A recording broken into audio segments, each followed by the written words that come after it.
Bonsoir et bienvenue sur le plateau de l'Esprit des Lettres, votre émission préférée consacrée aux livres de religion, de spiritualité.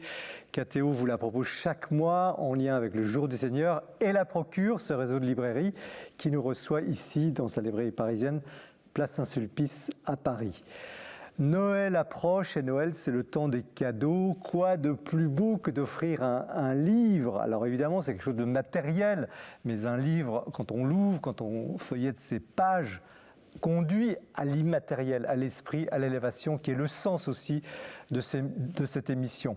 Et que dire quand ce sont des beaux livres, les beaux livres illustrés, car ce soir, nous avons 3 beaux livres sur le plateau et leurs auteurs évidemment. Isabelle Schaff, bonsoir. Bonsoir. Vous êtes conservateur général du patrimoine et vous occupez une fonction importante au ministère de la Culture. Vous êtes sous-directrice des monuments historiques et des sites patrimoniaux.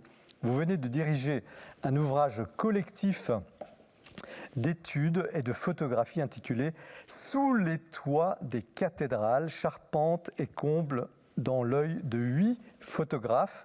C'est une magnifique réalisation aux éditions du Patrimoine et coéditée avec le Centre des Monuments Nationaux et l'appui du ministère de la Culture. 17 auteurs, dont vous-même, 8 photographes, qui laissent un peu sans voix tant cet inventaire photographique des 87 cathédrales est captivant sur le plan technique et architectural, mais également mystérieux, car seuls quelques-uns peuvent accéder à la visite des combles de ces cathédrales. Donc c'est une véritable découverte des cathédrales françaises, non pas par le bas, les coulisses, mais par le haut. Sophie Guérin-Gasque, bonsoir. Bonsoir. Vous êtes architecte du patrimoine, docteur en histoire de l'art, et vous êtes également directrice de l'association Don Robert. Qui est Don Robert? C'est un moine artiste de l'abbaye d'Ancalca, dans le Tarn. Il est né en 1907, mort en 97. Et vous lui consacrez un beau livre qui est à la fois une biographie, mais aussi une magnifique évocation de son œuvre. C'était un dessinateur, un aquarelliste, un peintre cartonnier, comme on dit, qui dessinait des tapisseries très renommées. Le livre s'intitule Don Robert, moine et artiste. Il est publié chez Azan, et où on découvre la richesse de cet homme, Guy de Chonac-Lanzac, avant d'entrer en religion. Grand artiste, grand spirituel. Cet ouvrage est vraiment un enchantement. Je ne cherche pas le beau, aimait-il à dire, mais le vrai. Michel Bimbonnet-Privat et frère Stéphane, bonsoir. Bonsoir. Alors, vous êtes, madame, diplômée de l'école des Chartes. Vous êtes l'une de nos plus grandes spécialistes de l'orfèvrerie. Vous avez été notamment conservatrice générale au département des objets d'art du musée du Louvre. Frère Stéphane, vous êtes un religieux franciscain, membre de la custodie de Terre Sainte. Vous avez été à ce titre l'un des proches collaborateurs du cardinal Pizzaballa, religieux franciscain également, aujourd'hui patriarche latin de Jérusalem. Vous avez été aussi responsable de l'église du Saint-Sépulcre, de la basilique de la Nativité. Merci d'être venu de si loin. Alors, ce qui vous réunit ce soir tous les deux, j'ai du mal à le prendre, c'est un très très beau livre que vous avez coordonné sur le Saint-Sépulcre. On peut dire que ce livre est quasiment un trésor d'édition, parce que c'est un magnifique livre sur un vrai trésor, le Saint-Sépulcre de Jérusalem. Il recèle de tout ce que les princes et rois ont donné comme objet liturgique depuis des siècles aux franciscains, gardiens des lieux saints et du lieu éminent de la crucifixion du tombeau du Christ. Donc c'est vraiment un livre hors norme. Il s'intitule Terra Sancta Museum, l'orfèvrerie du Saint-Sépulcre du XVIe au XVIIIe siècle, et donc coédité par la Terra Sancta Museum et les éditions Les Feuillantines. C'est un chef-d'œuvre de livre sur un authentique chef-d'œuvre, d'authentiques chefs-d'œuvre au pluriel. Nous allons en parler. Donc voilà une émission qui s'annonce très intéressante, émission de Noël, avec justement ces beaux livres. Mais avant de commencer, nous retrouvons notre amie Mathilde Mailleux, qui elle aussi a préparé une hotte bien fournie. La l'actualité du livre religieux en ce mois de décembre, eh bien, c'est une sélection pour vos cadeaux de Noël. Tout d'abord avec un des grands récits et une des grandes réussites de la rentrée littéraire. C'est le livre écrit par Javier Cercas, publié aux éditions Actes Sud, Le fou de Dieu au bout du monde. Javier Cercas est un auteur espagnol de littérature, c'est un grand auteur. Il a reçu une éducation toute catholique, mais voilà, il est devenu un athée radicalement. Alors un jour, quand le Vatican l'appelle pour lui proposer de suivre le pape François lors de son voyage en Mongolie, il ne fait plus qu'hésiter. Et puis finalement, il décide d'accepter à une seule condition, c'est d'avoir un entretien avec le pape François de quelques minutes pour lui poser une question qui le taraude, celle de la vie éternelle et de la résurrection de la chair. Ce livre est écrit comme un suspense. C'est un régal de lecture, vraiment. Vous rencontrez tout un foisonnement de personnages qui gravitent autour du pape François. Vous découvrez le pape François, bien sûr, d'une autre manière. Vous voyagez avec lui en avion, au milieu des journalistes. Et puis surtout, vous découvrez une terre, la Mongolie. Alors je vous invite à faire ce voyage avec Javier Cercas et avec le pape François une dernière fois. Marie-Noël, la grande poétesse d'Auxerre. C'est le père Arnaud Montou qui nous propose de la découvrir à travers une sélection de poésie. C'est publié chez Magnificat. Le père Arnaud Montou est le postulateur de la cause de béatification de Marie-Noël. Et à travers cette anthologie, nous découvrons aussi un peintre magnifique que nous connaissons peu. Il s'appelle Alphonse Osbert et il vient magnifier la poésie incandescente de Marie-Noël. Une très belle façon de découvrir une époque et une poétesse. Une très belle initiative des éditions Labor et Fides et de Philippe François qui publie ici une anthologie de la Bible aux poèmes. Depuis la nuit des temps, les hommes ont été inspirés par le texte biblique. Ils ont envie d'écrire à nouveau, de chanter leur amour du texte ou ce qui leur a semblé essentiel, ce qui les a troublés. À travers tous ces auteurs, depuis la nuit des temps, tels Clément Marot, Victor Hugo, Baudelaire, mais encore Gainsbourg, Prévert ou encore MC Solar, tous chantent la Bible. Ce livre suit le canon biblique de l'Ancien Testament jusqu'à la vie du Christ, jusqu'à l'Apocalypse. Ces hommes ont chanté la Bible. Guillaume Bardet est un designer et un sculpteur, à qui il a été confié de concevoir le nouveau mobilier liturgique de la cathédrale Notre-Dame de Paris. Dans ce très bel album qui s'intitule L'aventure Notre-Dame, nous découvrons, émerveillés, l'aventure qu'a été celle de concevoir ce mobilier. À travers les croquis préparatoires, le travail, l'artisanat, les photos qui rendent et qui subliment tout ce travail, ils nous font découvrir de l'intérieur ce qu'un créateur peut faire pour sublimer une cathédrale. Célébrer la nature, c'est aux éditions Ulmer et c'est Antoine Isambert qui nous propose de redécouvrir le chemin de Compostelle, surtout le tronçon qui va du Puy-en-Velay jusqu'à Roncevaux. Car il y a une merveille que nous soupçonnons mal ou que nous découvrons peu à peu dans ces pages, c'est la nature qui est absolument exceptionnelle. C'est un herbier, ce sont des fleurs qui composent ce livre, ce sont des chemins, c'est un chemin très différent de celui que nous avons l'habitude d'emprunter, car il suit la fleur, il suit les chemins, et c'est un ouvrage qui nous invite à redécouvrir peut-être d'une autre manière ce qu'apporte aussi Compostelle. Et puis pour terminer, un véritable coup de cœur personnel. C'est une très belle bande dessinée conçue par Quentin Denoyel, dessinée et scénarisée avec beaucoup de talent. C'est aux éditions de La Paix. Jean Delacroix, c'est un mystique espagnol du XVIe siècle, un homme parfois obscur dont on a du mal à imaginer qu'il peut nous rejoindre aujourd'hui. Et pourtant, avec cette bande dessinée, vous allez comprendre à quel point Jean Delacroix est un formidable moderne. Il nous invite à travers cette bande dessinée, Quentin Denoyel, à suivre Jean Delacroix à travers sa quête, sa soif de Dieu, mais aussi ses tourments. C'est un homme moderne que je vous invite à découvrir à travers un magnifique dessin et un scénario splendide.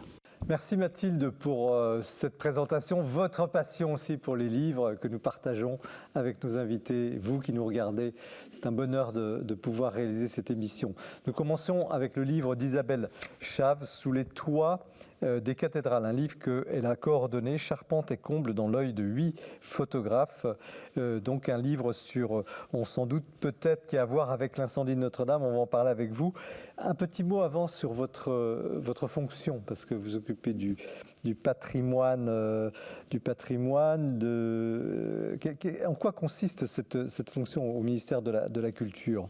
les monuments historiques. Il existe en France 45 000 immeubles qui sont protégés au titre des monuments historiques et à peu près 300 000 objets. Ah oui. Ça, c'est la première partie du titre, sous-directrice des monuments historiques. Et les sites patrimoniaux, c'est un dispositif de protection non plus d'un immeuble ou d'un objet, mais d'une ville, d'un village, d'un quartier, d'un ensemble urbain. C'est ce qui a remplacé ce qu'on appelait avant les secteurs sauvegardés ou les Il y en a combien? Et là, on est à 1030 à peu près sites patrimoniaux remarquables en France. Et avec ça, vous trouvez le temps de coordonner un livre sur les toits. Alors, il est original ce livre. C'est un livre dit de photos, un très beau livre, magnifique. Il y a plusieurs textes et puis il y a surtout toutes les cathédrales, les combles de quasiment toutes les cathédrales de France. Quelle est l'origine de ce livre, enfin, la genèse de ce livre? La genèse de ce livre est d'abord très technique, avant d'être ensuite sensible. Elle est technique parce que, vous l'avez cité, après l'incendie de la cathédrale Notre-Dame de Paris, on a eu au sein du ministère de la Culture un grand mouvement de mobilisation pour protéger les autres cathédrales appartenant à l'État, 86 autres cathédrales, du même risque, du même drame. Et ça passait par la mise en place d'un certain nombre de mesures pour prévenir l'incendie, éviter sa propagation, traiter les conséquences d'un incendie, protéger les œuvres, améliorer les gestes, améliorer l'accès des sapeurs-pompiers, mettre en place des outils, des dispositifs, des protocoles, pour qu'on n'ait pas à inventer à chaque fois et qu'on ait des automatismes. Et parmi ces dispositifs qui évitent la propagation du feu, si jamais par malheur, c'est un échec, un départ de feu dans une cathédrale, mais si jamais le feu se déclenche, une des idées qui n'est pas neuve, c'est évidemment de ce qu'on appelle recouper les combles, c'est-à-dire placer des parois à intervalles réguliers pour circonscrire le feu dans des petites cellules et gagner du temps sur l'arrivée des secours. Et évidemment, en plaçant ces cloisons coupe-feu, on perd immédiatement, et c'est pour ça que j'évoquais le caractère sensible de ces espaces, on perd immédiatement la jouissance esthétique qui est de voir cette immense nef, la forêt, comme on l'appelle pour Notre-Dame ou pour d'autres cathédrales. Et cette forêt, on en perd la profondeur, puisqu'on a à échéance régulière des cloisons. Et on s'est dit que le meilleur moyen de conserver, d'un point de vue documentaire, la mémoire de ces lieux, qui allaient disparaître pas dans leur réalité, mais dans leur aspect, dans l'appréhension que le public pouvait en avoir, eh bien, c'était d'en garder la mémoire photographique, mais avec un protocole très précis qui faisait que les photographes qu'on allait sélectionner par voie d'appel à candidature avaient tous le même cahier des charges sur les angles de prise de vue. Ça, c'était la première partie du cahier des charges.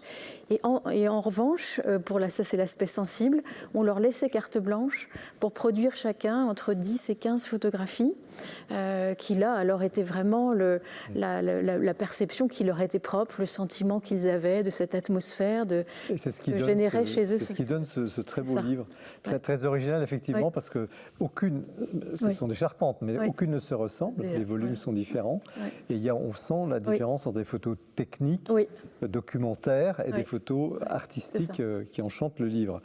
Mais à côté de cette préservation, on peut appeler ça un inventaire photographique, est-ce qu'il y a eu aussi des relevés de type, je ne sais pas, numérique ou digitalisation des structures? Quelles sont les mesures complémentaires de la photographie? Alors, il se trouve que les documents les plus anciens qu'on peut conserver de ces archives de l'administration des monuments historiques, ce sont effectivement des relevés, beaucoup de relevés, de dessins, de coupes, et beaucoup de ces dessins déjà s'intéressent à la question des combles des cathédrales. Il y a évidemment un caractère extrêmement plus qu'ingénieux, c'est des prouesses de cette géométrique d'assemblage, etc. Et on a dans les archives des monuments historiques, à partir des années 1830, on a l'incendie de la cathédrale de Chartres, par exemple, en 1836, qui va immédiatement générer un chantier pour sa reconstruction. Et donc, on est au tout début de l'existence de l'administration des monuments historiques dans ces années 1830. Eh bien, les premières archives comportent justement les relevés de cette charpente disparue qu'on veut reconstruire. Jusqu'aux cotes précises. Oui, jusqu'aux cotes précises. Millimétriques. Exactement. Et puis après, plus on progresse, les technologies évoluent. Et aujourd'hui, c'est plutôt des systèmes de ce qu'on appelle les nuages de points. On fait des relevés relevés numériques, on fait des nuages de points, ce sont des surfaces numériques. C'est ce qui nous a permis, par exemple, pour la forêt, pour Notre-Dame de Paris, de pouvoir reconstituer, c'est-à-dire restaurer, mais par une reconstitution à l'identique, la charpente médiévale qui était celle qui couvrait la nef et le chœur grâce à ces relevés. On ne reconstitue pas toujours avec du bois, puisque il y a plusieurs exemples. Soit on le voit très bien dans le livre, c'est spectaculaire, des charpentes en fer et des charpentes en béton. Peut-être d'autres matières. Oui, alors c'est vrai qu'à part le bois qui a été quand même très longtemps, pendant toute l'époque moderne, le principal matériau utilisé, je crois que la seule exception peut-être ancienne, c'est la charpente du Panthéon à Rome, qui était en bronze dès l'origine, mais qui a été détruite en 1625. C'était vraiment une rareté. La plupart toutes les charpentes de l'époque médiévale et moderne sont en bois. On passe effectivement au métal à une période très précoce, plus précoce peut-être que ce à quoi on pourrait penser comme ça spontanément. On est un petit peu plus en retard par rapport aux Anglais. Les Anglais commencent à faire entrer les charpentes métalliques dans leur cathédrale dès le début des années 1820. Et nous, il faut attendre effectivement ces années, la fin des années 1830, puis vraiment les années 1840. À vrai dire, ce n'était pas une nouveauté en France. Déjà, les charpentes des théâtres parisiens commençaient à passer au métal, pour les mêmes raisons, la protection contre l'incendie dans les théâtres. Et là, on a des premières recherches dès la fin du XVIIIe siècle. Mais c'est vraiment les années 1800, 1830, 1840 qui font arriver le métal dans les cathédrales. Et ce qui est intéressant, c'est qu'on introduit le métal dans les cathédrales quand il s'agit de reconstruire une charpente qui a été incendiée. Chartres, par exemple.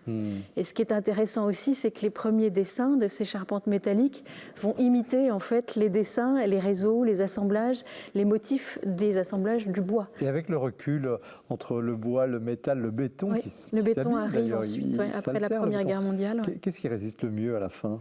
Alors effectivement, ça dépend aussi des... Vous pensez qu'il y a encore des cathédrales qui datent des charpentes en bois qui datent du XIIe, XIIIe siècle. Donc c'est à la fois un matériau qui est extrêmement résistant. On a des cathédrales, pas beaucoup, une vingtaine de cathédrales qui ont encore des charpentes médiévales ou anciennes, mais elles ont quand même, elles suivent 800 ans, 700 ans, 600 ans. Donc c'est à la fois le matériau le plus résistant, si on veut, s'il est bien préservé, et puis le plus fragile, évidemment. Alors là, le livre sort, donc on pense que tout le relevé photographique a été fait, les relevés par points, j'imagine que tout est... Je ne sais pas où on en est. Où en sommes-nous dans la réalisation de ces travaux de prévention anti-incendie ? Oui, alors il y en a qui avaient cette pose de cloison coupe-feu, mais ce n'est pas la seule intervention, mais c'est la plus spectaculaire et c'est celle qui a évidemment engendré cet ouvrage. On le fait de façon progressive. On l'avait déjà commencé avant l'incendie de la cathédrale Notre-Dame et c'est maintenant un dispositif qui s'accélère. Donc ça, il faut le temps de le faire, c'est très long, c'est évidemment une intervention qui est délicate parce qu'il ne faut pas, évidemment, en ajoutant ces cloisons coupe-feu, perturber l'équilibre général de la structure. Oui. Il faut aussi évidemment poser des systèmes de cloisons coupe-feu qui soient autoporteux, c'est-à-dire qui n'amènent pas un risque de plus. Donc on le fait très lentement. On l'a fait à la cathédrale de Tulle, par exemple, c'est fait. On l'a fait à Bayonne, on l'a fait à Moulins, et on avance comme ça progressivement. Alors vous êtes une experte à la fois technique et historique, puis administrative, parce que vous êtes en fonction. Quand vous arrivez dans ces forêts, puisque c'est le terme, j'imagine la porte grince et la poussière, vous entrez. Est-ce que vous avez encore de l'émotion ? Est-ce que dans chaque cathédrale, vous vibrez ? Est-ce que ces cathédrales ont une âme ? Oui, je pense que c'est impossible, à mon avis, d'être insensible à l'atmosphère qui règne sous ces toits.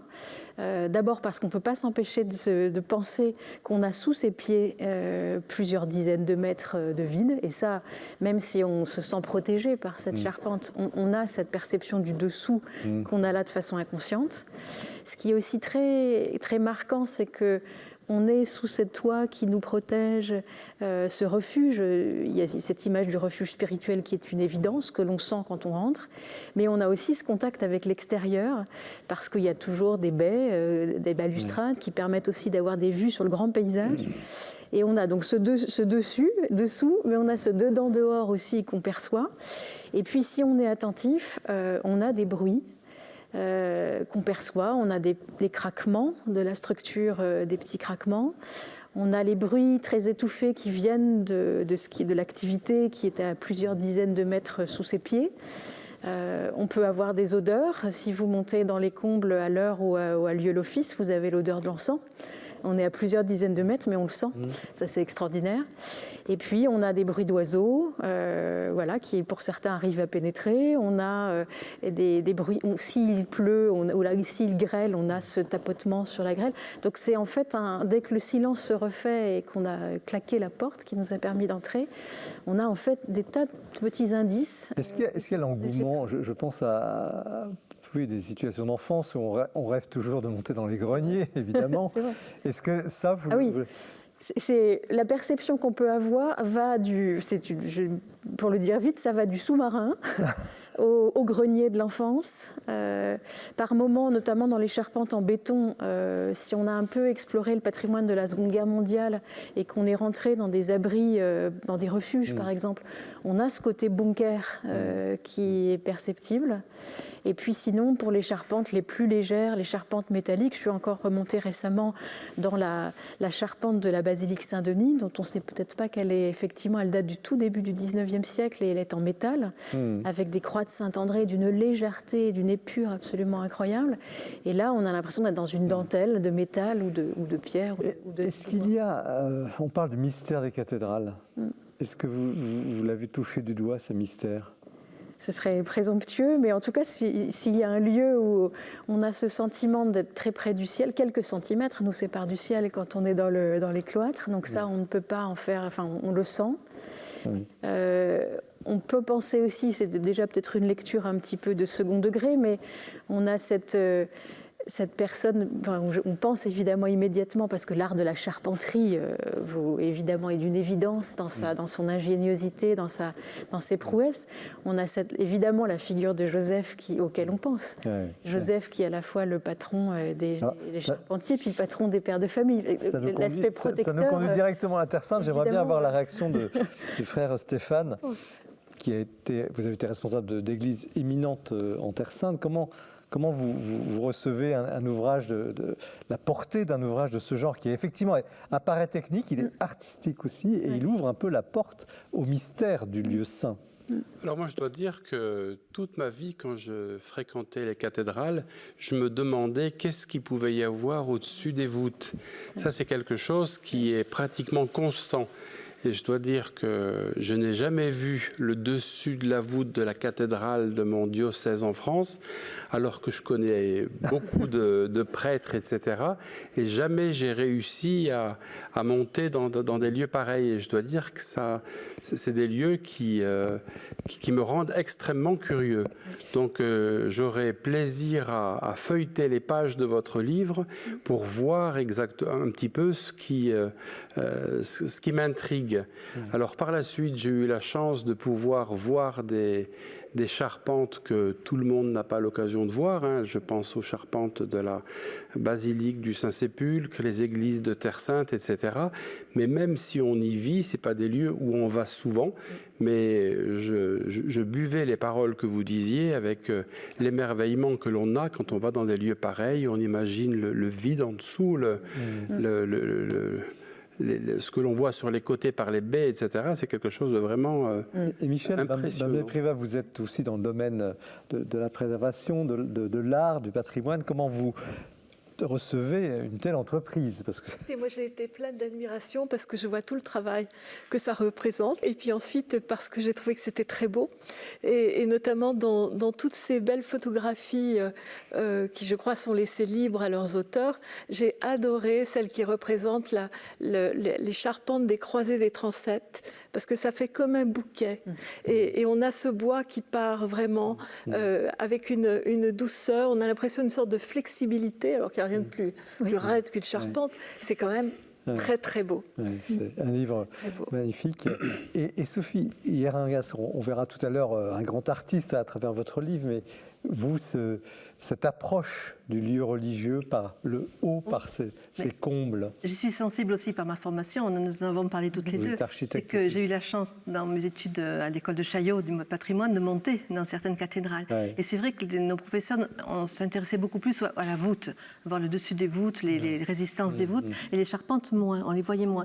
Mais quand vous parliez tout à l'heure des bruits qu'il y a, j'ai un souvenir à Beauvais, par exemple, dans ces combles, on avait le bruit du vent, enfin on avait le vent, c'était un hiver, il faisait froid, et c'est vraiment impressionnant. Et ce sentiment d'être haut, d'être en hauteur, là, c'était extraordinaire. Et moi, j'ai redécouvert aussi des photos de charpentes. On connaissait ces charpentes en béton, ces charpentes en métallique, mais là, de voir ces très belles photos, et ça magnifie le métal aussi, hein, c'est très beau. Alors, il y a toujours un débat récurrent, la question de la restauration à l'identique. J'imagine que ça s'est posé sur l'introduction du béton, ou peut-être du fer aussi. Il a été très, très vif à l'occasion de la restauration de Notre-Dame, évidemment. Est-ce qu'on en sort un peu de ces anciens et nouveaux? Effectivement, on en sort parce qu'il y a eu les débats qu'on a connus, évidemment, au moment de la reconstruction et la reconstitution à l'identique de la flèche de la cathédrale Notre-Dame. Je dois dire que lorsque, au XIXe siècle, le ciel de Rouen a vu apparaître la flèche de métal qui a été érigée sur un très vieux projet d'Alavoine au début du XIXe, mais qu'il a fallu 50 ans pour arriver à faire advenir, eh bien, on a trouvé le moyen de la peindre en couleur pierre, parce qu'il fallait évidemment effacer qu'elle était en métal. Et ça soulevait évidemment l'acrimonie de tous ceux qui trouvaient scandaleux de reconstituer en métal dans un autre matériau. Et en Terre Sainte, frère, est-ce qu'on a les mêmes tensions sur la restauration ou les compléments à apporter à tel ou tel bâtiment? Disons que les basiliques importantes, je pense à la restauration de la basilique de la Nativité, par exemple, qui a été terminée il n'y a pas tellement longtemps et qui est vraiment, à mon avis, une splendeur. Cette église, on a essayé de la restaurer un petit peu telle qu'elle était à l'époque justinienne, je pense. Alors qu'en Terre Sainte, d'un autre côté, lorsque l'on construit des églises, on n'a pas le complexe de vouloir copier le passé. Toutes les églises qui ont été construites après 1940, on essaye de construire une église qui corresponde à l'époque à laquelle l'église a été construite. Je pense à l'église de Nazareth, bien évidemment, ou l'église de Capharnaüm. Alors, on aime ou on n'aime pas, mais je pense qu'il est important que les lieux de culte soient en harmonie avec l'époque dans laquelle ils sont construits. Alors, il ne s'agit pas de faire du n'importe quoi.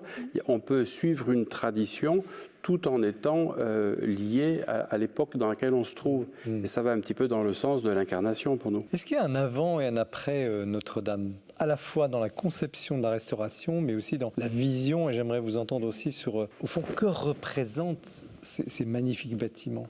On dit les cathédrales, on dit le patrimoine, oui, mais qu'est-ce que cela signifie? Ce que je pense aussi, et il me semble que ça a été particulièrement médiatisé, exposé, c'est qu'à travers le chantier de reconstruction de cette charpente et de cette flèche, ça a été aussi un projecteur absolument incroyable mis, et le livre en est une illustration. Vous parliez de l'authenticité des formes, mais il y a aussi l'authenticité des gestes.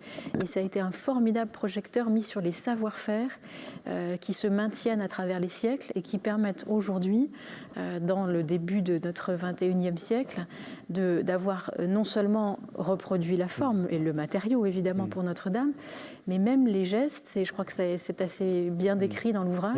On a réussi à retrouver les outils, les gestes, la coupe, les carissages. Est-ce qu'on est réconcilié, Sophie Gasque, vous avez à la fois la compétence de l'architecte, mais aussi une sensibilité artistique forte. Est-ce qu'il y a Notre-Dame a apporté une forme de réconciliation avec le lieu religieux, avec le sens de ce qui n'est pas seulement culturel? Oui, je crois. Comment vous pourriez le dire? Je crois à notre époque aussi, mais au 19e siècle aussi. Il faut penser à ça aussi, à tous ces ouvriers qui ont travaillé aussi au 19e à la manière de Viollet-le-Duc, mais qui avaient retrouvé aussi toutes les techniques extraordinaires de travail, de donner des choses. Je pense à l'orfèvrerie aussi, qui avait su redonner aussi de la vie. Et je crois que Notre-Dame vraiment a nous apporté parce que ça nous a touché au cœur. Je crois qu'on a été touchés par cet incendie. Moi, j'étais particulièrement sensible aussi, parce que j'avais connaissé Notre-Dame comme un cocon, un lieu protecteur, et puis d'un seul coup, tout avait éclaté. Et c'est vrai de sentir aussi cette énergie. Moi, j'ai vu des vitraillistes aussi travailler aussi, des gens qui se sont mis et avec leur temps aussi, avec des choses de leur temps qui ont ramené de l'âme, en fait, voilà, dans ces bâtiments-là. Michel Bimbenet-Prévat, vous avez l'habitude d'objets plus petits, plus circonstanciés dans l'espace, mais néanmoins qui conduisent au sacré, enfin qui conduisent, on va en parler à travers le livre. Comment, justement, vous qualifieriez appelons ça la vocation, je ne sais pas comment le dire, de ces bâtiments cathédrales? Qu'est-ce qu'ils donnent à notre société? On pourrait se dire, après tout, c'est des choses anciennes, c'est l'Église, mais non, peut-être c'est beaucoup plus que ça dépasse largement. Je crois que ce sont des géants, déjà. Et une cathédrale dans une ville, c'est le bâtiment le plus important. C'est celui dont on voit la flèche, c'est celui qui vous élève vers le ciel, justement. Et c'est celui qui fait la réalité d'une cité depuis le Moyen-Âge. Et c'est pour ça que les gens ont été si touchés par le incendie de Notre-Dame. Qu'est-ce qu'elle peut apporter, frère, aujourd'hui ? On est bientôt en 2026, dans une période complexe. Est-ce que ces lieux, évidemment, vous évoquiez les bruits, puis en même temps le silence, l'encens qui monte, ces lieux ouverts à tous, chacun peut entrer quand il veut, quasiment, enfin peut-être pas la nuit, mais qu'est-ce qu'ils apportent aujourd'hui? Vous voyez aussi en Terre Sainte. Moi, j'apprécie beaucoup lorsque dans les cathédrales ou dans les lieux saints, il y a beaucoup de monde.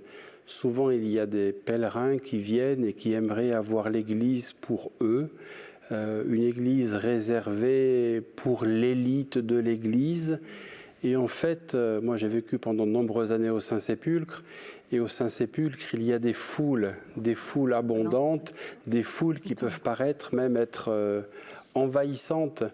Et en fait, moi, j'aime beaucoup lorsqu'il y a beaucoup de monde dans ces sanctuaires, parce que pour nous chrétiens, le Christ est le rédempteur de tous.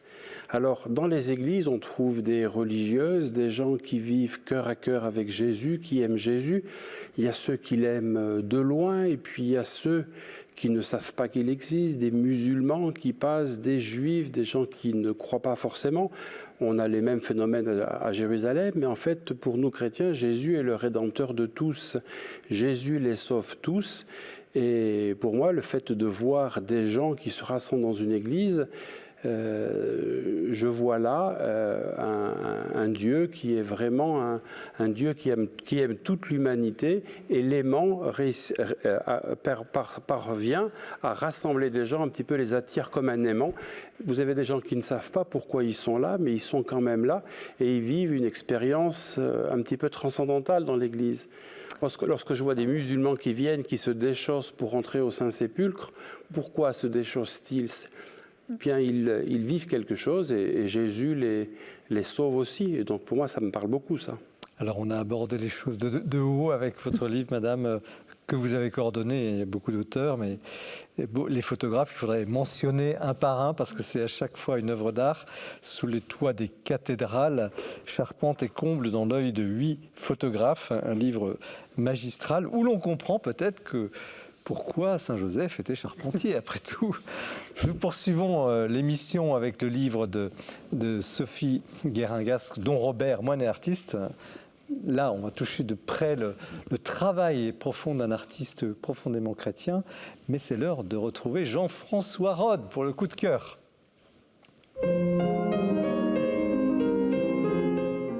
Parmi les beaux livres qui peuvent faire de magnifiques cadeaux de Noël, je donne la priorité aujourd'hui à l'Evangelion, publié par les Dominicains des éditions du Cerf. C'est un beau livre, mais c'est aussi un livre très important parce qu'en fait, c'est la nouvelle traduction des évangiles et des psaumes de la Bible de Jérusalem.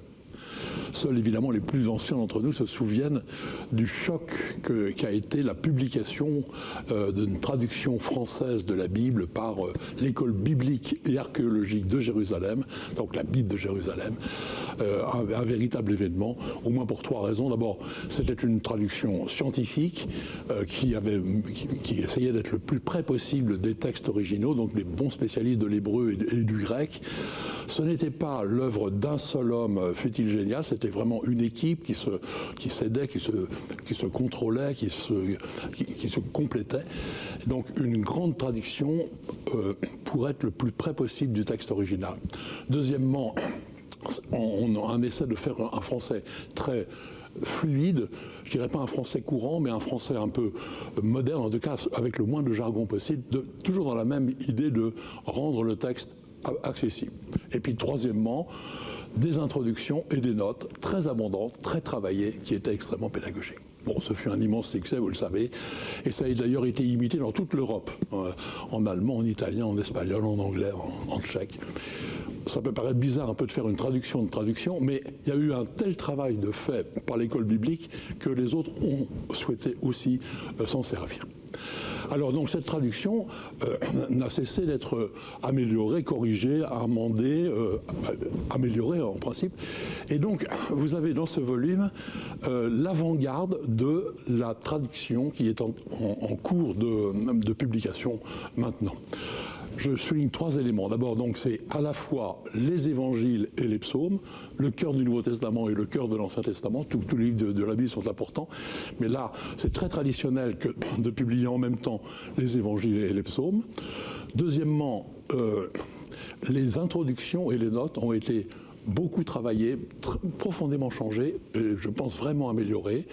Et puis, troisièmement, j'insiste évidemment là-dessus, elle est illustrée magnifiquement, à la fois par des enluminures plutôt occidentales, latines et germaniques, et des icônes plutôt orientales, arméniennes et éthiopiennes en particulier, des icônes qu'on n'avait jamais vues. Donc, et je souligne aussi que ces illustrations sont en pleine page, ce n'est pas des petites vignettes, on peut vraiment les regarder et les admirer. Voilà, donc un très bon livre qui peut être un magnifique cadeau de Noël ou d'étrenne. Merci Jean-François pour l'évocation de ce magnifique évangélion. Effectivement, un très bel objet qui porte vers plus haut, vers l'esprit. Sophie Guérin-Gasque, vous êtes architecte et vous êtes passionnée par l'histoire de Don Robert, ce moine et artiste, c'est le titre du livre, aux éditions Azan. Alors, un petit mot sur vous, comment vous êtes arrivé à finalement réaliser cet ouvrage. C'est un beau livre et en même temps une biographie très, très complète de cet homme hors norme. Votre histoire à travers lui C'est une histoire qui remonte à loin. J'ai toujours raconté que ça remonte à mon enfance. J'ai un père qui a appris le vitrail auprès d'un moine qui était contemporain de Don Robert, qui était Don Ephrem Sokar, à l'abbaye d'Ancalcat. Donc jeune artiste dans les années 50, il a rencontré Don Robert et en fait, ils avaient échangé ensemble sur le plan aussi spirituel et artistique aussi. Et j'ai retrouvé il n'y a pas longtemps une lettre, une petite carte de Don Robert à mes parents qui disait à la fin saluez votre épouse pour moi et la marmaille. Et moi, j'étais un des 5 enfants de cette marmaille, vous voyez. Donc voilà, ça a commencé comme ça, ma rencontre avec Don Robert. Alors, dans le livre, je ne l'ai pas dit, et là, je peux le dire, puisqu'on est dans un endroit où vous devrez comprendre les choses. Nous, les 5 enfants, nous demandions souvent à nos parents, le dimanche, si c'était des Noirs ou des Blancs qui venaient déjeuner. Parce que mes parents étaient liés avec des dominicains aussi, donc c'était parfois les dominicains qui venaient ou des bénédictins à la maison. En noir. Donc, voilà. Alors l'histoire, c'est que bon, moi après j'ai continué, fait mon travail, mes études d'architecte, j'ai repris des études d'histoire de l'art pour étudier l'œuvre de mon père. Et quand je suis allée à l'abbaye d'Ancalcat, donc travailler sur le fond vitrail, les moines venaient d'hériter du fond de Suzanne Goubly et de l'atelier de Don Robert en fait. Voilà, Don Robert décédé en 1997. Et donc beaucoup plus sérieusement, quand j'ai terminé j'ai fait ma soutenance de thèse, les moines sont venus assister à cette soutenance puisqu'il y avait aussi le lien avec le vitrail, avec l'abbaye, et ils m'ont demandé si j'accepterais de travailler sur l'œuvre de Don Robert, un peu ce même travail de recherche. Qui est ce Don Robert? En quelques mots, il a tout le siècle, 1907-1997, donc du XXe siècle. C'était un jeune artiste, un jeune aristocrate, Guy de Schoenack-Lanzac, né dans la Vienne, enfin d'une famille aristocrate du Périgord, les deux Schoenack-Lanzac, mais après il a son enfance dans la Vienne, qui est tout de suite attiré vers l'art, tout enfant, il dessinait beaucoup. Il a voulu faire des études d'art. Son père l'a orienté plutôt vers les arts décoratifs, pensant que c'était plus sérieux. Et ce jeune, dandy parisien, on peut dire, qui est venu, mais tout jeune, étudier à Paris, à l'école des arts décoratifs, a eu cette rencontre exceptionnelle avec Jacques Maritain. Donc c'est la rencontre avec Jacques Maritain qui l'a orienté très vite, une vocation assez soudaine, religieuse, redécouvrir sa foi et l'éducation religieuse de son enfance, et puis rentrer chez les bénédictins dans Calcate. Ça, c'est une très longue histoire. Qui a réussi à toujours, concilier son art. On sent que c'est un artiste profond et sa vie spirituelle. Ça n'a pas été si facile que ça. C'est qu'en fait, je pense aussi, on le voit dans le livre, il avait un sacré caractère aussi, une grande volonté, très, très, très décidée. Et donc, quand il a décidé que cette vocation monastique lui est tombée dessus, un peu, on peut dire, il a accepté la règle bénédictine. Et ça, c'est parce qu'il l'acceptait, par sa volonté, il a réussi à trouver son équilibre. Il a mis du temps après à trouver son équilibre. Il n'a pas tout de suite fait de la tapisserie, il n'a pas tout de suite été un artiste célèbre. Comme pour tous les artistes, il y a toute la progression. Et ça, c'est la chance que j'ai pu avec ce livre, c'est de montrer comment il va devenir un artiste. Mais il devient un artiste alors qu'il est moine. Donc il avait très peu fait de choses, très peu créé avant d'être moine. Et très peu de temps, paradoxalement, vous le dites bien, dans ses journées, pour dessiner ou travailler. Sauf que, bon, c'est vrai que la règle bénédictine et les offices du jour, l'office de nuit du matin au soir, il y a quand même, c'est scandé par 7 offices dans la journée, il ne reste pas beaucoup de temps. N'empêche qu'il a consacré ce temps, une fois que son rythme d'artiste, de moine, on pourra raconter ça, comment il est devenu un peintre cartonnier de tapisserie, son rythme de vie monastique s'est combiné avec son rythme de vie de création de la tapisserie. Et je pense que ces deux rythmes, où la patience compte énormément, ont bien pu cohabiter ensemble. Pour lui, créer, c'était une prière. Oui, mais encore une fois, il ne l'a jamais conceptualisé. Ah oui. Non, c'était une évidence. Et je ne pense pas que ce soit au moment où il faisait les tapisseries, parce que la tapisserie, ça demande quand même une concentration importante de préparer le carton. Il ne tissait pas dans Robert. Alors, il faut que vous nous expliquiez. Il ne tissait pas, il prépare un carton. Les tapisseries, donc on parle de ces immenses fresques. Tissé sur un métier à tisser. Tapisserie d'Aubusson. Voilà, c'est une tapisserie d'Aubusson, dont Robert, c'est de la tapisserie d'Aubusson. Alors, on connaît beaucoup de tapisseries anciennes, on connaît moins la tapisserie moderne. Alors, il y a un nom qui est connu, c'est Jean Lursa, qui est quand même connu. Par exemple, à Angers, il y a l'extraordinaire Chant du Monde, qui côtoie la magnifique tapisserie de l'Apocalypse, à Angers, donc ça, c'est très connu. Et c'est d'ailleurs Jean Lursa qui, en découvrant les aquarelles de Don Robert dans 1940, ces magnifiques aquarelles qui sont des véritables millefleurs, c'est des tapis de fleurs. Oui, le livre les reproduit très bien d'ailleurs. Ça pourra faire une magnifique tapisserie. Donc la tapisserie dont Robert est devenu ce qu'on appelle un peintre cartonnier, c'est-à-dire qu'il préparait des cartons de tapisserie.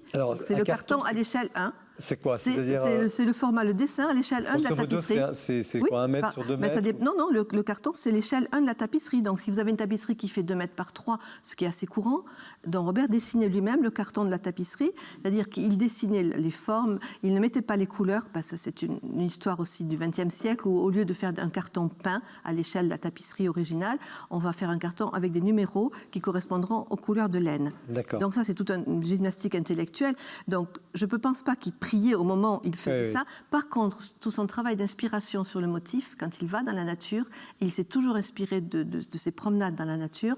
Là, oui, on peut dire que il reliait à la fois la beauté de la création avec ce qu'il vivait comme un moine bénédictin, avec des motifs assez simples, des animaux de basse-cour, des fleurs, des champs, beaucoup, il mélange, une sorte de paradis terrestre. Et alors, c'est toujours l'observation du réel. Et c'est assez extraordinaire quand on prend les carnets de croquis qu'il faisait justement sur le motif. C'est que, par exemple, vous trouvez un coq, un dindon, vous trouvez un canard, dans l'attitude du canard de la basse-cour, qui se promène dans les prairies. Un chat, par exemple, qui se promène, il n'a pas la même attitude qu'un chien, voyez, et ça, on le retrouve. Alors, il va recomposer ça. Et il va changer les échelles. En fait, on n'aura jamais on aura un coq avec un coquelicot qui aura aussi important qu'une tête de coq, voyez, donc un papillon. Et c'est ça qui fait le côté, on en parlait tout à l'heure, peut-être un peu naïf de Don Robert, mais apparemment naïf. C'est ce rapport d'échelle qu'il ne respecte absolument pas. Mais un mouvement aussi, il y a une forme de mouvement. Oui, mais il compose un tapis, si vous voulez, ce qui est vraiment la tapisserie. La tapisserie, il n'y a pas de profondeur de champ. Les tapisseries anciennes, si vous voyez les tapisseries de l'Apocalypse, les tapisseries Dame à la licorne, par exemple, vous n'avez pas de profondeur de champ. Il y a le tapis, le millefleur du fond. Et ça, Don Robert, il a retrouvé cet esprit-là, mais naturellement, c'était son univers. Et comment vous dites, bon, c'est M. Privat qui l'a conduit de l'aquarelle à la tapisserie, oui. Mais est-ce que naturellement, c'est un art accessible? Parce que, franchement, je connaissais un petit peu, mais on découvre quand même cet art de la tapisserie. C'est pas forcément grand. On va dire que Don Robert est tombé dans une période du renouveau de la tapisserie. Avec Jean Lurçat, justement, qui avait retrouvé les fondamentaux de ce que c'était qu'une tapisserie. En fait, c'est quelque chose de mural. Après, on a des grands qui l'ont théorisé et conceptualisé. Le Corbusier, par exemple, appelé de l'art mural, le mural nomade, etc. Donc, la tapisserie avec ce côté monumental et non plus un dessus de buffet. Vous avez une copie de peinture pour faire joli sur un dessus de buffet. Non, il retrouvait la dimension monumentale. Et Don Robert, il est arrivé dans cette période-là. Et Jean Lurçat cherchait aussi des artistes qui s'intègrent à la tapisserie. Donc, à la fois, il y a son univers unique, de cette façon de regarder la nature et de recomposer, et puis tout ce mouvement du renouveau de l'intérêt pour cette matière. Mais alors, il y a peu, dans les tapisseries, si je ne me trompe pas, peu de thèmes religieux. Il y en a quelques-uns, mais pas beaucoup, effectivement. Alors, dans son histoire, au début, en 1940, quand il a eu ce grand succès avec une tapisserie qui s'appelle L'été, il a eu envie de faire des tapisseries pour le chœur de l'abbaye d'Ancalcate, qui est une abbaye qui était récente, c'est une abbaye alors néo-romane, mais il a eu envie, donc il a composé quelques tapisseries. Donc, on a une création de l'homme assez extraordinaire, une Magnificat, absolument superbe. Et puis, ça s'est interrompu quand, dans sa vie, il a eu une sorte de coupure, une période où il était détaché d'Ancalcate. Il appartenait toujours à la communauté, mais il est parti en Angleterre. Donc, ça s'est interrompu, cette série de suites qu'il avait prévues. Mais il y a plus, il a fait de l'illustration aussi, il y a des très belles scènes de la Bible à l'aquarelle. Oui, alors ça, c'est un évangéliaire. Ça, c'est voulu un peu dire... La manière dont il est venu à la création artistique, c'est le père Abbé qui lui commande en 1937 un évangéliaire. Et alors cet évangéliaire, mais c'est une espèce de syncrétisme, de plein d'influences. Il avait été très cultivé, donc on retrouve des enluminures anciennes, on trouve de l'Orient, il aimait beaucoup aussi l'art chinois, donc beaucoup de choses. On retrouve de l'art iranien, vous voyez, on peut dire aussi persan dedans, et à la fois son univers. Dans les toutes premières enluminures, par exemple, on trouve les chèvres qu'il a vues sur place. Vous voyez, on voit la nativité, il y a les moutons, c'est des moutons qu'il a vus, vous voyez, dans la nature à côté. Donc c'est ça qui est assez extraordinaire chez Don Robert. On retrouve la beauté de la Renaissance italienne, à la fois dans des anges qu'il peut faire, et puis le réel, le concret. Alors on sent à travers tout le livre une grande liberté. Oui. Toujours. Vous l'avez un peu côtoyé, vous étiez enfant, mais quand même. Qu'est-ce que vous pourriez dire de cette liberté à la fois? Il est religieux, et en même temps immensément libre. D'ailleurs, ça lui a valu quelques ennuis. Les gens qui liront comprendront, pourront le découvrir. Oui. C'est une liberté, mais qu'il avait tout en respectant le cadre qu'il s'est donné.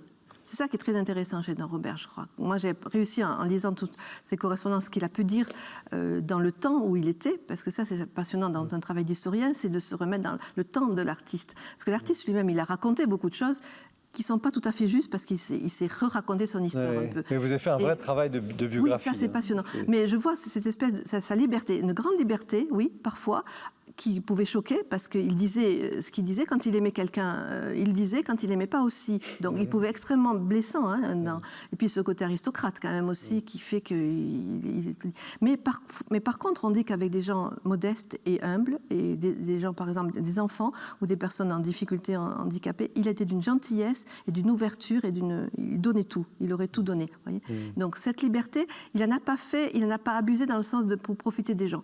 Je crois qu'il c'était son tempérament. D'ailleurs, il n'aurait pas pu être artiste, moine artiste, ou artiste moine, sans cette liberté. Oui, c'est sûr. Mais vous voyez, j'ai beaucoup réfléchi le titre de mon livre. Oui. C'était Moine et artiste. Vous verrez, le père Abbé qui a fait le préface, lui parle d'artiste moine, mais ils l'ont toujours connu que moine. Donc, c'était pour l'artiste. Moi, j'ai vu comment ce moine est devenu l'artiste qu'il est.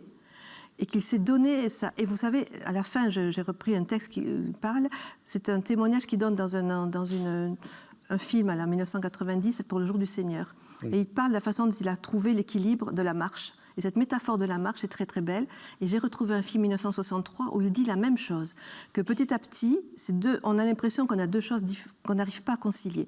Et avec le temps, j'ai réussi à concilier les deux choses. Et c'est ce qui m'a guidée, moi. Vous voyez, j'avais pas une théorie à l'avance sur Don Robert. C'est au fur et à mesure que j'ai avancé dans son histoire. Le livre, c'est vraiment un portrait intérieur aussi de cet homme, extérieur à travers ses œuvres, mais aussi on sent l'homme est très attachant.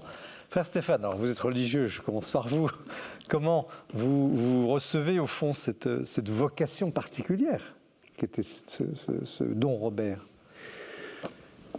Moi, il me semble que dans la vie religieuse, tous les frères ne sont pas forcément des artistes, mais lorsqu'il y a une vocation, un éveil, un intérêt à l'art, il me semble important que les moines, les frères, les religieux, les religieuses puissent s'épanouir à travers l'art. Moi, j'ai connu beaucoup de frères qui sont devenus de bons religieux précisément parce qu'ils ont réussi à s'exprimer, à dialoguer avec les autres à travers des œuvres d'art. Alors vous avez des œuvres d'art qui peuvent être de l'art un petit peu en tout genre, un art qui va plaire, un art qui va être plus conventionnel, mais c'est une façon également que les frères ont pour arriver à se faire aussi comprendre des autres. Et je pense qu'à travers certaines œuvres d'art, on peut apprendre à aimer certains frères. Et dans l'élan du priant, c'est votre métier, enfin, en tout cas encore plus les bénédictins. Oui, les franciscains prient, mais les bénédictins, c'est quand même très, très structuré dans cet élan de prière régulière, etc. Est-ce qu'on peut comparer l'élan artistique, l'élan créatif et l'élan mystique? Je ne sais pas si on peut aller jusque-là. Qu'est-ce que vous en pensez, vous, madame? Oui, mais c'est quand même très intime aussi à chaque personnalité. Oui, on peut, mais pour Don Robert, il ne faudrait pas essayer de calquer quelque chose dessus. Oui. Je crois que lui-même ne s'est pas vraiment exprimé. Il s'exprime par des titres d'œuvres, par exemple. Voyez. Quand tu as une tapisserie dont on découvre un titre, tapis de prière, je n'avais que le titre. Et puis, on a trouvé cette tapisserie dans une collection particulière. Mais évidemment, c'était un tapis d'ombelle, un tapis de fleurs. On se dit, mais oui, c'est évident, ça. Mais vous voyez, au départ, il avait donné ce titre-là. Et nous, quand c'est ses fleurs, son tapis de fleurs, c'est sa prière, on peut dire. Mais je pense qu'il n'a pas voulu, il n'a pas écrit ça. On ne peut pas l'enfermer. Michel Mamnet, vous côtoyez-vous aussi des artistes à travers l'orfèvrerie, enfin, vous les devinez. Comment celui qui s'est exprimé à travers ces tapisseries, vous le percevez? Moi, en lisant le livre, je me disais, finalement, c'est merveilleux parce que cet homme qui aurait pu être un peintre mondain, et bien finalement, la foi lui a permis de voir autrement la création et d'en faire l'objet de sa peinture. Ouais. Donc c'est ça qui est extraordinaire. C'est à la fois, on a l'impression qu'il y a une grande observation, on en parlait tout à l'heure, mais en même temps, cette observation, ça devait être de la méditation en même temps. C'est-à-dire que le temps qu'il avait où il pouvait méditer, se promener dans la nature, c'était aussi celui où il faisait tous ses croquis. Donc c'est beau. Isabelle Chaves, comme experte aussi du monde de l'art, comment vous recevez cette vocation, cette réalisation? Parce que quand même, moi, je suis arrivée à Don Robert en ne sachant pas qui se cachait derrière Jean Lurçat, si je peux dire, parce que j'ai eu toujours beaucoup de goût pour Jean Lurçat. J'ai eu cette même... Donc ce tapissier qui a éveillé en laine ces œuvres-là. Et puis ce goût qui est un goût spontané, qui est le goût de la flamboyance de ces œuvres où on a un aspect direct. Ce que vous exprimiez à l'instant sur le fait qu'à travers la nature, il y a effectivement cette foi qui se traduit. Le musée dont Robert a prêté assez récemment à la cathédrale Notre-Dame, qu'on évoquait tout à l'heure, cette extraordinaire tapisserie qui s'appelle l'Aude, je crois, et qui est en fait un remarquable panorama d'ombelles entrecroisées, etc. C'est le titre de l'œuvre qui lui donne évidemment ce signe religieux qu'il n'a pas forcément. Ce qui m'a frappé dans l'ouvrage, c'est en particulier, c'était deux choses. La première, cet extraordinaire contraste entre l'homme en noir, avec une silhouette en plus très élancée, très ascétique, le crâne évidemment avec les cheveux très courts, donc cette silhouette très raide et très noire, très sombre, à côté de cette toile éblouissante de couleurs. Et on se demande comment est-ce que ce contraste est possible entre quelque chose d'aussi réservé, d'aussi sombre, et puis à cet éclatement. Ça, c'est la première chose qui m'a marqué. Les choix des photographies de l'ouvrage, à cet égard, je trouvais que c'était absolument incroyable. Et puis l'autre chose qui apparaît dans l'ouvrage, c'est que très souvent, en fait, les propositions qui existent de reproduction de l'œuvre de Don Robert, c'est souvent des petits détails. La chèvre folle, le chat, les petites cartes postales. Et en fait, on appréhende l'œuvre de Don Robert que par une palme, une fleur, un coquelicot, comme vous l'évoquiez. Un style, quoi. Un style, oui, et des détails. Alors que là, l'ouvrage donne à comprendre, un peu comme une sorte d'épiphanie, on avait le détail, on ne comprenait pas le tout. Et là, l'ouvrage donne met côte à côte, en fait, les détails et la création complète. Et là, tout prend sens. Le petit détail qu'on a apprécié pour soi, en fait, devient en fait un minuscule centimètre carré d'une toile qui fait. Alors, il y a un autre aspect un peu inattendu dans ce livre et dans cette personnalité, c'est la question de l'amitié. Oui. Parce qu'il avait beaucoup de relations, c'est un bon vivant. Quand il s'échappait de ce monastère, il allait volontiers dans des bons restaurants. Voilà, imaginons qu'il avait la permission du Père B, peu importe, en tout cas il y allait. Mais l'amitié était un point très fort dans sa vie personnelle, mais aussi dans sa créativité. Oui, et j'ai même à un moment mis les grandes amitiés en référence à Jacques Maritain. Jacques Maritain. Et c'est vrai que Don Robert, on a l'impression qu'il a recréé plusieurs fois un cocon familial. Même si sa famille, il le dit, c'est le monastère, sa famille. Ça, c'est très important pour les moines bénédictins. Leur famille, c'est là. Mais il a recréé aussi ces petits cocons familiaux. Alors, c'était étonnant parce qu'il y avait, avec les Maritains, il était tout jeune, il les a connus très peu de temps, physiquement. Mais chaque fois, dans les correspondances, il évoquait ce moment extraordinaire de la rencontre, justement, des dimanches de Meudon.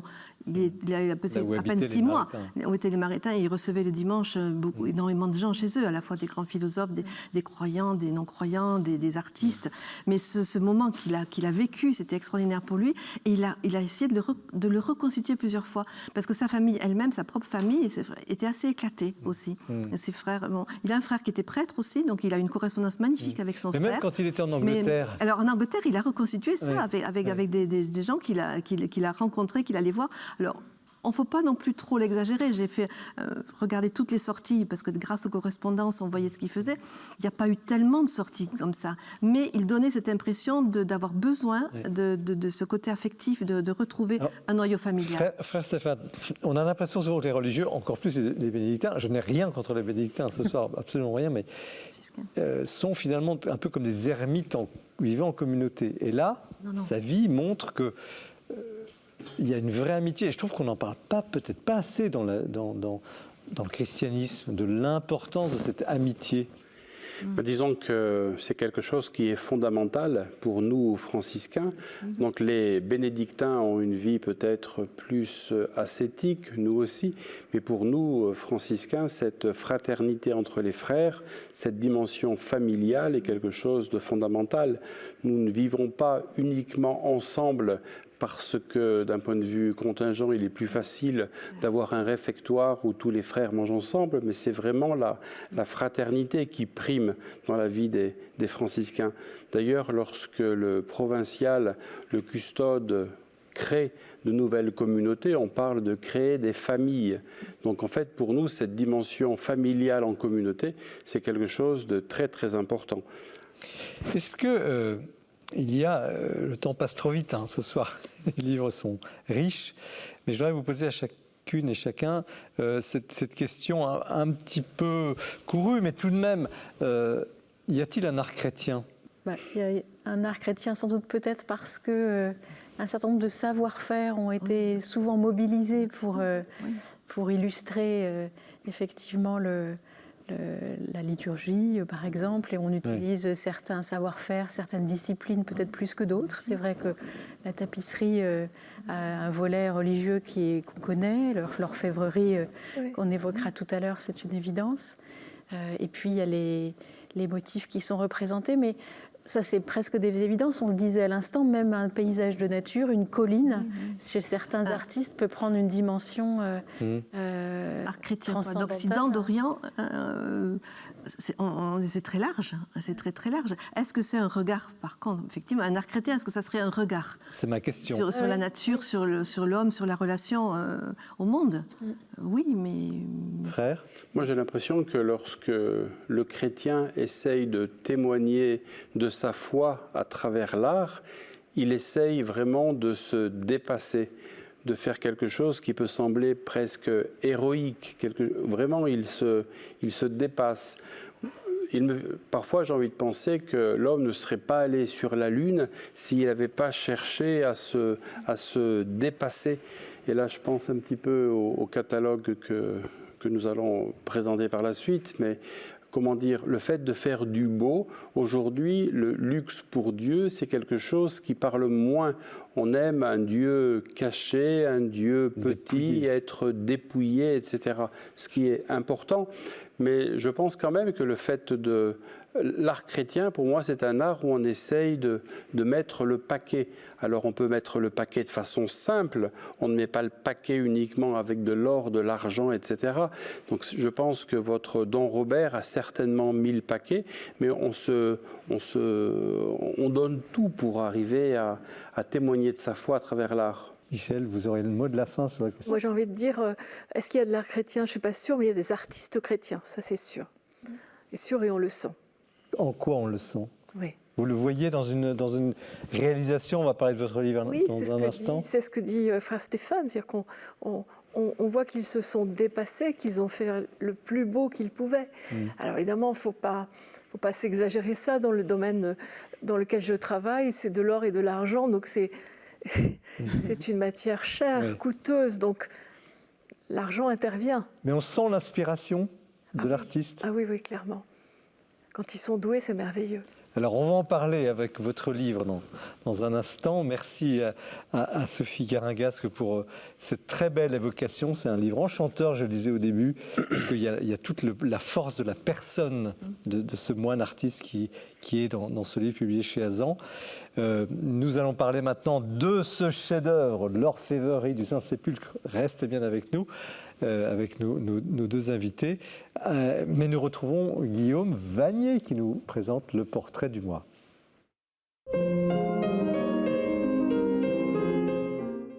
Une fois encore, le pape a tourné son regard vers la France et vers sa longue tradition spirituelle.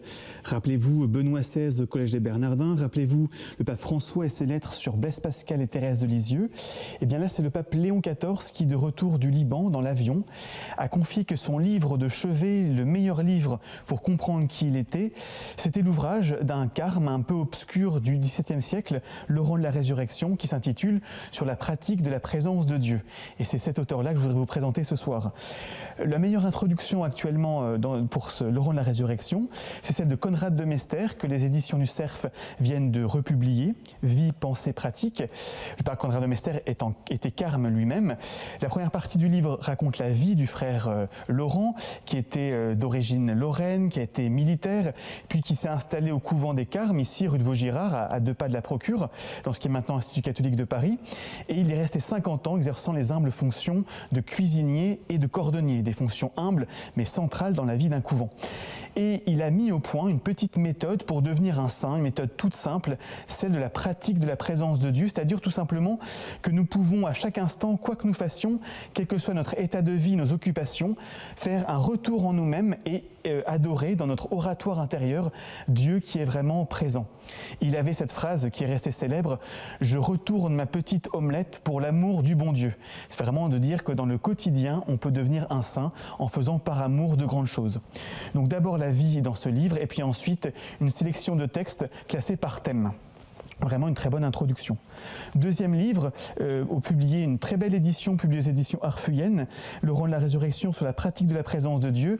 Là, les textes sont classés par genre littéraire, des maximes spirituelles, des pensées et enfin les témoignages de Joseph de Beaufort, qui était un des dirigés de Laurent de la Résurrection et qui nous raconte ses souvenirs qu'il a eu avec le frère. Et là, vraiment, on découvre un personnage très attachant qui parle avec franchise, qui raconte ses difficultés, ses épreuves, qui aussi est sans détour, par exemple, quand il s'adresse à une personne âgée, lui dit « il est temps de se convertir car le temps presse », eh bien il ne faut pas remettre à demain la conversion, il faut y aller. Donc c'est vraiment quelqu'un de très attachant qui parle au cœur et qui parle encore aujourd'hui à nos cœurs 4 siècles plus tard. Et enfin, dernier livre, sous une forme un peu différente, Denis Sureau, Frère Laurent de la Résurrection, le cordonnier de Dieu, aux éditions Artege. Là, c'est sous forme d'un récit. Denis Sureau, qui est éditeur, nous raconte sa rencontre avec Frère Laurent de la Résurrection, comment ça a nourri sa vie spirituelle. Donc c'est à la fois une biographie et un témoignage. Et il nous raconte aussi comment l'œuvre du Frère Laurent s'est transmise dans l'Europe et notamment dans les pays anglo-saxons. Voilà, pour moi, c'était vraiment une découverte que ce frère, et c'était aussi devenu tout de suite un coup de cœur qui nous remet au cœur de la sainteté chrétienne, être présent à la présence de Dieu. Merci beaucoup Guillaume pour cette évocation. Petite anecdote, j'étais dans l'avion du pape quand il a évoqué ce Laurent de la Résurrection. Alors il me disait, ah vous les journalistes, vous croyez toujours comprendre ce que moi je pense, disait le pape Léon XIV. Eh bien si vous voulez savoir qui je suis, nous dit-il, lisez Laurent de la Résurrection et ce livre sur la présence en Dieu. Et merci de l'avoir noté et mis en valeur pour cette émission de Noël. Nous poursuivons l'émission avec le livre de... Alors, c'est un livre avec plusieurs auteurs, mais c'est vous, Madame Michèle Mabert-Privat, qui l'avez coordonné. Terra Sancta Museum, l'orfèvrerie du Saint-Sépulcre du XVIIe au XVIIIe siècle. C'est un livre époustouflant de qualité d'édition. C'est très rare qu'on ait des couleurs, et c'est vraiment absolument magnifique, et d'érudition, hein, parce que c'est un livre, donc édition aux feuillantines, qui est très, très historique et passionnant. Alors, Madame, comment est-ce-vous arrivé à ça? Enfin, quelle est l'histoire de ce livre? C'est une belle aventure personnelle aussi et collective ensuite. J'ai été emmenée à Jérusalem par un ami historien d'art en 2010 et j'ai découvert, grâce à frère Stéphane, le trésor qui se trouvait à Saint-Sauveur, d'autres parties de ce trésor qui se trouvaient au Saint-Sépulcre ou dans d'autres sanctuaires de Terre Sainte. Quand on dit Saint-Sauveur, c'est... Saint-Sauveur, c'est le couvent des franciscains. La maison mère des franciscains. Voilà, dans la vieille ville de Jérusalem. Et ça a été un éblouissement pour moi, parce que je m'attendais à un trésor de cathédrale. Et en fait, j'ai trouvé un trésor qui était, je ne sais pas, peut-être comme 20 cathédrales, on va dire. Et puis surtout des œuvres tellement incroyables, uniques, qui venaient de tous les pays du monde. Et quand je dis le monde, c'est parce que c'était pas seulement l'Europe, c'était aussi les colonies américaines de l'Espagne, c'était la Pologne autant que le Portugal. Ça venait de partout, c'était extraordinaire, et il y en avait pour toutes les époques depuis le Donc Moyen-Âge. essentiellement des objets liturgiques, d'orfèvrerie. Eh bien, croyez pas ça, parce qu'en fait, il y avait aussi des objets qui avaient été offerts par des pèlerins. Les pèlerins venaient avec ce qu'ils avaient de beau, ce qu'ils avaient envie d'offrir. Ça pouvait être des bijoux, ça pouvait être également, je pense à un service de petits flambeaux en forme de chinois, et hop, qui se retrouvait dans le trésor du Saint-Sépulcre. C'était extraordinaire. Alors vous avez répertorié une à une chaque pièce? Alors on a commencé à dresser un inventaire, et moi très vite je me suis rendu compte que je ne pouvais pas faire ça toute seule. J'avais l'habitude de l'orfèvrerie française, je n'étais pas spécialisée dans tous ces pays. Donc j'ai fait venir tous les amis, toute cette amitié que j'avais pu tresser au cours de 40 ans de carrière avec mes homologues étrangers. Et on a fait une petite équipe de 12 personnes tout de même. 12 personnes. Alors ça a été vraiment extraordinaire. Donc, parce qu'ils ont eu les mêmes éblouissements que moi. Alors racontez-nous, j'imagine, le frère est là, il y a une grande table, vous avez les objets religieux. C'est tout à fait ça. D'ailleurs, des calices, on voit parfois dans certaines images, effectivement, le frère Stéphane qui est en train de chercher dans une étagère, de nous sortir des croix et des choses. Enfin, c'était quand même un sacré fatras, hein, mais un extraordinaire fatras. Et combien de pièces peut-on estimer dans ce trésor? Alors, il a fallu faire un choix, parce que très vite, tous ces objets se sont imposés finalement comme une collection qui pouvaient aller dans un musée. Et c'est vraiment la source de notre réflexion commune, puisque les franciscains ont créé un comité scientifique présidé par Béatrix Saul, qui était alors directrice du château de Versailles. Donc on s'est très vite dit, non, ça ne peut pas rester comme ça. Et il y avait pas seulement de l'orfèvrerie, moi c'est juste un petit domaine de ce trésor. Il y a de la paramantique, il y a des très beaux manuscrits. Paramantique pour les non-initiés. Les textiles religieux, les vêtements religieux, et avec des broderies extraordinaires, et de toutes époques encore, et de toutes origines. Donc c'est exactement les mêmes problématiques. C'est quasiment un patrimoine mondial. Ah oui. De l'histoire de l'art mondial. Patrimoine tout à fait mondial, qui était, alors on met souvent en valeur le fait que c'était des présents des princes. Effectivement, les plus belles choses sont des présents des princes. Mais moi, je suis aussi très sensible aux petits objets. Je donne souvent l'idée de ce tout petit reliquaire de la Vraie Croix, une storothèque qui a été offerte par 2 récollets français qui faisaient les voyages, parce que c'était des voyages, mon Dieu, terriblement périlleux. Et donc, ils étaient allés, pour certains, 5 fois en Terre Sainte, porter des présents des rois de France. Et ces deux récollets, eh bien, ils ont offert un petit morceau de la Vraie Croix dans un toute petite chose comme ça, recouverte d'un cristal de roche. Ils avaient dû vraiment casser leur tirelire pour faire ça. Et c'était très émouvant. À propos de tirelire, j'ai une question, je ne voulais pas la poser, mais je vous la pose. Est-ce qu'on a estimé la valeur de ce... Suite à certaines expositions, il a bien fallu donner une valeur d'assurance, mais les valeurs d'assurance correspondent-elles vraiment à la valeur de l'objet, Michel ? C'est difficile. En fait, c'est plutôt... vous savez, le risque d'une exposition, c'est aussi le voyage. Alors évidemment, quand on part à New York avec le trésor du Saint-Sépulcre, eh bien, on prend plusieurs avions. Parce que si là, on ne sait jamais ce qui peut se passer. Donc effectivement, ça se compte en millions pour certains. Alors, expliquez-nous, le livre, donc c'est... Vous appelez ça, vous, un catalogue?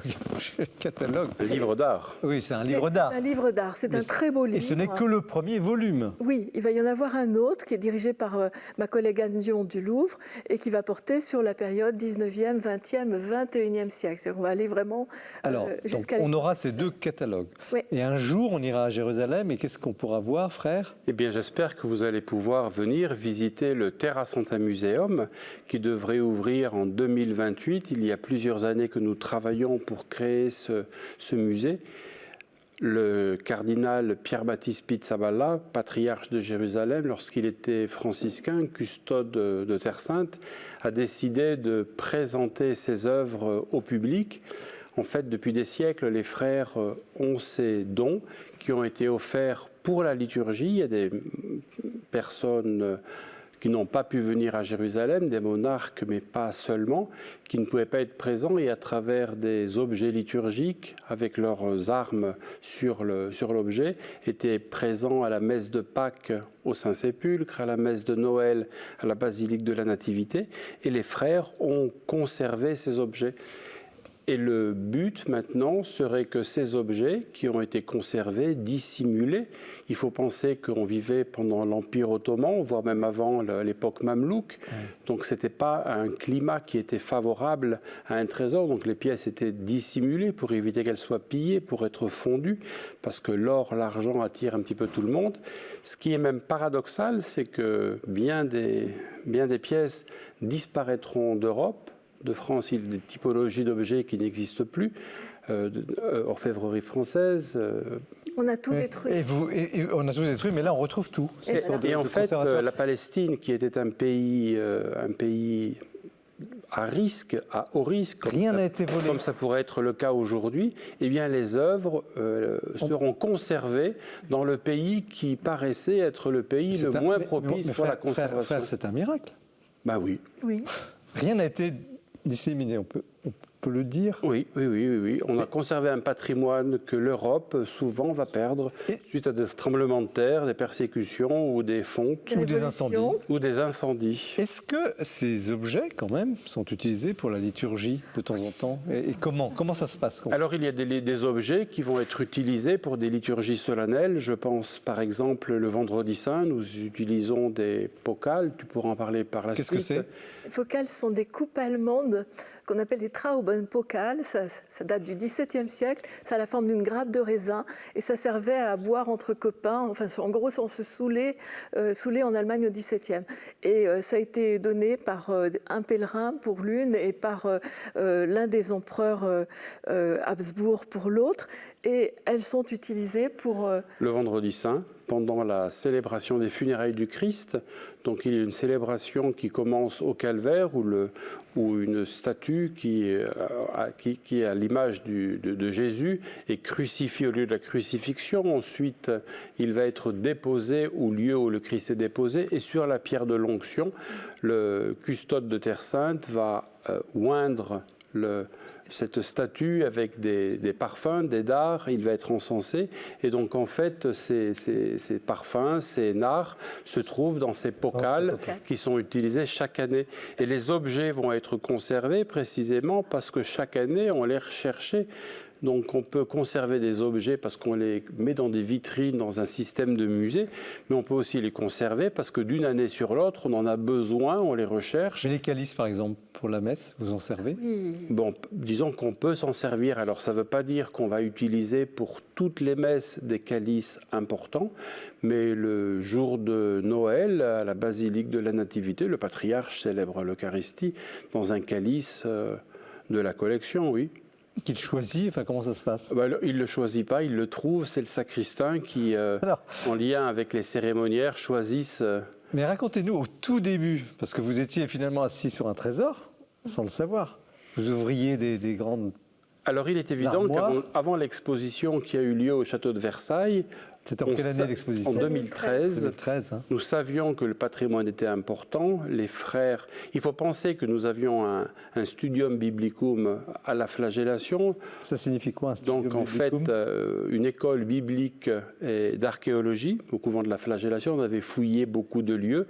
Donc on avait des publications, les sanctuaires ont été fouillés, etc. avec énormément de publications. Et il y a un petit musée qui est le fruit de tout ça. Un musée archéologique même intéressant, qui vient d'être refait. C'est le pendant de celui-ci. C'est le pendant de celui-ci. Et donc, en fait, ces œuvres, qui étaient les œuvres les plus importantes que nous conservions, étaient quelque part entre les mains des frères les moins érudits. C'était les sacristains qui avaient la main sur ce patrimoine-là.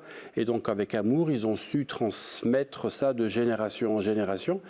Et aujourd'hui, en fait, grâce à cette exposition, je pense que grâce à tous ces conservateurs qui se sont émerveillés devant ces objets, la custodie a pris conscience du patrimoine qu'elle avait et nous souhaiterions que ce patrimoine puisse permettre de créer des relations entre les communautés qui vivent à Jérusalem. Les communautés religieuses, oui. Catholiques ou autres? Eh bien, autres, pourquoi pas.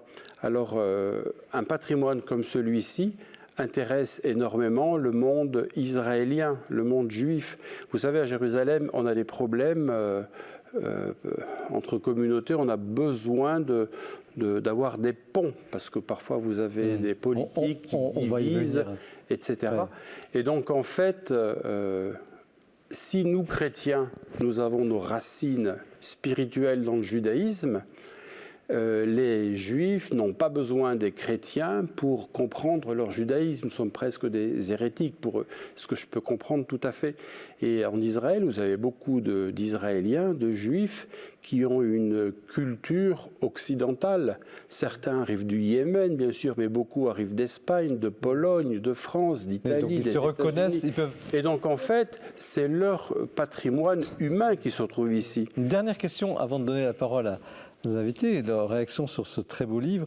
Vous, quel a été le déclic où vous vous êtes dit, mais quel trésor? Est-ce que vous vous êtes dit ça un jour, peut-être en ouvrant... Eh bien, on a pris conscience de tout cela à travers le regard des experts. C'est quand les experts sont arrivés? Oui. Ébahis? Ébahis. Oui. Alors, je me souviens, si je puis me permettre, d'un de tes collègues qui était venu. Il y avait ces plateaux d'offrande de Louis XIII qui étaient là. Et c'était pour la fête de Saint-François. Et le custode se lavait les mains dans un plateau d'offrande de Louis XIII. Et un de tes collègues était stupéfait de voir que de l'eau tombait dans un plateau pareil. Et ton collègue va dire au sacristain, mais vous vous rendez compte? Et le sacristain lui répond, mais ne vous inquiétez pas, nous en avons un deuxième. Alors, est-ce que vous êtes, vous aussi, stupéfaite par l'une et l'autre, par la beauté et surtout ce que représente ce trésor? Est-ce un trésor, d'ailleurs? J'avais en tête, en ouvrant le catalogue, les pages, évidemment, très lyriques, que Chateaubriand consacre à la custode de Terre Sainte pour évidemment louer à travers les siècles tout ce travail de gardien du Saint-Sépulcre qui a été fait, de gardien des lieux saints. Et il en parle, c'est dans l'itinéraire de Paris à Jérusalem, bien sûr. Mais en réalité, l'hommage, et il en parle peu, quand on voit ça et qu'on connaît, on en parlait, le taux de perte de l'orfèvrerie qu'on peut avoir du fait des fontes, je ne parle même pas de la Révolution française, mais même avant, dès qu'on avait besoin d'argent, on fondait, et les rois de France n'ont eu de cesse que de fondre l'orfèvrerie. Et la reconnaissance énorme qu'on leur doit d'avoir conservé à travers toutes ces vicissitudes que vous avez un peu traduites, mais qu'on imagine, les besoins d'argent certainement qu'ils ont eus, et non, tout ça a été conservé au-delà des siècles. Et je crois qu'on leur doit une reconnaissance énorme d'avoir conservé. Sophie Guérin. Oui, alors moi, ce qui m'a fascinée, c'est les voyages. C'est comment on envoyait ça. Alors avec les bateaux, à un moment c'est le roi de France qui a le droit d'envoyer grâce aux capitulations. Voilà, et on utilise les pirates aussi. Enfin, tout le monde participe à ça. Ils faisaient des convois. Les convois. Et ils devaient arrêter plusieurs mois quelque part en attendant de pouvoir repartir. Il y a les dîmes prélevées par tout au fur et à mesure. On se demande qu'est-ce qui peut rester au résultat. Et alors il y a une histoire qui est absolument incroyable. C'est qu'à un moment, on en renvoie en Europe pour restaurer. J'ai dit, mais ils sont quand même un peu gonflés parce que tout le voyage, des mois et des mois pour envoyer un objet, et puis le savoir-faire, il est en Occident, enfin en Europe pour le restaurer. Ils faisaient déjà ça. Donc c'était impressionnant. Mais non, mais on se dit ça. Donc on était bien obligé de renvoyer. Oui. Mais ce qui est extraordinaire, c'est qu'à Jérusalem, il y a des registres qu'on appelle les registres des conduites. Voilà, j'ai lu ça. Jour après jour, ce qui arrive. On appelle ça les conduites. Oui, parce que c'est des conduites sous bonne escorte qui apportent les objets. Et donc, du fait de ce mode de transport, eh bien, on a appelé ça des conduites. Il y en a plusieurs registres. Ça a été une source formidable pour nous et de tous les pays. Oui, vous connaissez la date d'arrivée. Et c'est passionnant. Et l'arrivée, elle leur revient quand c'est sous domination turque, là où le Mamelouk avant, ils prennent leur commission, ils prennent leur dîme. Les commissions s'appellent des avanies. Voilà comment vous dites. Excusez-moi, les avanies. Voilà, ça a donné un joli mot du vocabulaire français. Et on se demande qu'est-ce qui pouvait rester presque à la fin, on se demande. Je pense qu'on avait toujours il y avait des truchements qui étaient là. Oui, j'ai compris. On savait ce qui leur plaisait. Arranger les affaires avec les Ottomans. Et donc, il y avait toujours des petites pièces pour donner aux gens qui vous arrêtaient sur la route. Donc, il y a un très joli chapitre dans le livre de Benoît Constançou sur les chemins pris par ces Ottomans. C'est extraordinaire, les voyages. Alors, aujourd'hui, quel est vous avez évoqué, donc il y a le livre, vous appelez ça un catalogue, un très beau livre, le projet du musée. Quel est l'enjeu de tout ça pour au fond, la présence, vue d'ici, la présence des chrétiens en Terre Sainte, qui est si difficile? La présence des chrétiens en Terre Sainte est réduite. Il y a 1% de chrétiens à Jérusalem, c'est pratiquement le même pourcentage pour Israël en général. Donc les chrétiens sont peu nombreux, c'est clair. Et dans un pays où chacun essaye d'occuper l'espace, eh bien en fait, l'Église a envie d'occuper l'espace culturel. Vous avez le musée d'art islamique, le musée d'Israël, et il faut que l'Église également occupe un espace culturel. Et donc le Terra Santa Museum et également les Grecs orthodoxes et nos frères arméniens ont décidé de créer un musée pour occuper cet espace. Et l'Église, dans la mesure où chaque homme est sauvé par Dieu, depuis toujours, par exemple, nous avions une pharmacie depuis le XVe siècle déjà, où on soignait juifs, chrétiens, musulmans. Le corps de l'autre nous intéresse. Le corps est sauvé, on doit le soigner. Les franciscains ont ouvert des premières écoles au XVIe siècle, des écoles qui existent encore et qui sont ouvertes aujourd'hui. Il n'y a pas d'école en France qui, depuis le XVIe siècle, de façon continue, sont administrées par les mêmes personnes. Et donc, en fait, ces écoles étaient également des écoles mixtes. Il y avait des juifs, des chrétiens, des musulmans. Et donc, nous souhaiterions que ce musée chrétien parce que les chrétiens ont le droit de citer dans la ville, manifeste, soit une épiphanie d'une Église qui est ouverte également sur les autres communautés. C'est pourquoi, à travers ces œuvres qui sont chrétiennes, souvent, nous pensons que les musulmans, les juifs, peuvent également se reconnaître dans ce patrimoine. Alors il est évident que l'islam se reconnaît moins dans l'orfèvrerie du grand siècle, c'est évident. Mais par exemple, tout à l'heure, vous parliez des Mamelouks. La custodie possède des documents Mamelouks, des firmans Mamelouks. Et lorsque les Turcs arrivent, les Turcs vont brûler tous les documents des Mamelouks qui avaient précédé. Donc il n'y a guère que les églises, les Grecs orthodoxes, les franciscains, les arméniens, qui aient des documents mamelouks qui seront présentés. Eh bien, les musulmans reconnaissent leur histoire dans les documents mamelouks. Et donc en fait, c'est quelque chose qui les attire. Ils viennent, ils veulent en savoir plus. Une question sur, je pense que beaucoup de ceux qui nous regardent vont se dire, mais on voudrait les aider, comment faire ? Nous aider ? Oui, j'imagine, parce que c'est un budget énorme, le musée, tout ça. Concrètement, il y a un budget énorme, effectivement. Donc, nous avons des fondations pour nous aider à construire ce musée. Et en France, quelqu'un qui veut vous aider aujourd'hui ? Il y a le commissariat de Terre Sainte à Paris, qui a un fonds de dotation. Il y a la fondation Mansart également en France, qui recueille des fonds pour le musée. Il y a d'autres moyens à l'étranger. La custodie vit grâce à la quête du Vendredi Saint, à l'argent des petites gens. Et avec cet argent des petites gens, la custodie ne peut pas créer un musée. La custodie aide pour des bourses d'études. On doit donner à peu près 1000 repas par jour à Alep, après les tremblements de terre et après la destruction du régime. À Jérusalem, on a plus de 700 appartements que gratuitement on met à disposition des populations locales. Donc pour vous aider, on tape... Tout ça, c'est payé par les fonds des gens... Les gens qui veulent vous aider tapent Custodie, Terre Sainte ou bien Terra Santa Museum. Terra Santa Museum. Une question peut-être sur...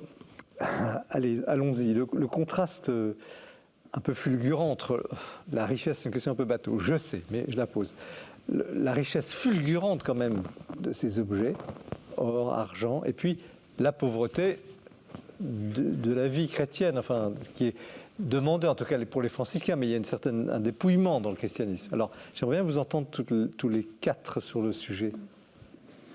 Est-ce que, parce que on peut faire le problème la question pour les cathédrales aussi. Enfin, y a-t-il un contraste, une contradiction, ou est-ce qu'au contraire cela va ensemble? Je me place en lisant l'ouvrage plutôt dans une perspective historique où, dans le fait que chaque nation, chaque royaume envoyait les plus beaux objets, les chefs-d'œuvre les plus absolus, les plus riches, avec les matériaux et les savoir-faire les plus sophistiqués. C'est aussi la traduction de tout cet arrière-plan diplomatique d'émulation absolue entre les nations pour être présent à Jérusalem avec le plus bel objet. Et ce que vous évoquiez tout à l'heure de cette capacité des différentes communautés à se retrouver, en fait, il y a une espèce de mise en abîme qui fait qu'historiquement, en fait, c'est ça aussi le trésor. C'est chaque nation qui veut venir participer et dire j'existe et s'inscrire dans l'histoire et donner le meilleur d'elle-même. Sophie Garin, comment vous voyez cette question ? Je sais pas comment dire, parce qu'en fait, il y a la beauté elle-même, elle est faite avec tout ce qu'on a, enfin avec des beaux matériaux. Donc la beauté, elle est là. Je pense pas que les franciscains se soient enrichis, en fait, hein, mais on présente cette beauté dans nos églises. C'est ce qui manque parfois aussi, la beauté des choses. Michel, comment vous voyez cette question ? Écoutez, regardez la couverture du livre. Vous voyez, c'est un très très beau Christ. Il est magnifique. Il est tellement beau qu'on a l'impression qu'il n'est pas en argent. Il a l'air d'être une sculpture, un bas-relief, et c'est un bas-relief en argent. Et il a été spécialement fait à Naples pour orner la chambre mortuaire juste au-dessus du tombeau du Christ. Donc pour moi, c'est vraiment un chef-d'œuvre qui est à l'endroit pour lequel il a été conçu. Et c'est ça la beauté, c'est ça le luxe. Alors, nous avons un problème, le temps. Il faut conclure. C'est une émission de Noël. Je vais vous poser à chacune et à chacun, et à vous, faire une seule question pour nos téléspectateurs, parce que c'est toujours une joie et on insiste aussi sur l'espérance dans cette émission. Après tout, on vient de parler de la beauté. Quel est votre plus beau message de Noël en cette année ? Qui commence ? On a 1 minute pour les 4. Un message de paix. De paix. J'espère que le Seigneur Jésus, qui va naître pendant la célébration de Noël, puisse naître dans le cœur de chaque homme qui célèbre la Nativité et également dans le cœur des gens qui dirigent les pays pour parvenir à la paix, effectivement, au Moyen-Orient, dans le monde. Oui. Moi, je vais vous renvoyer à Don Robert qui disait que les plus petites choses de la nature, si vous voulez, c'est aussi important que les étoiles, que regarder le chant des étoiles. Et que d'apprendre justement cette simplicité des choses nous amène à la vraie beauté, voilà, des choses. Voilà. Et ça, Noël, c'est les petitesses. Hein, Dieu fait homme dans un petit enfant. Isabelle Chaves, vous avez le redoutable goût de la fin. Le point commun entre les 3 ouvrages, c'est aussi ce que la foi permet de faire en matière de savoir-faire, de technique, de dépassement de soi, la création de la beauté, parce que ce soit dans la charpente, dans l'orfèvrerie, dans le dessin ou la tapisserie.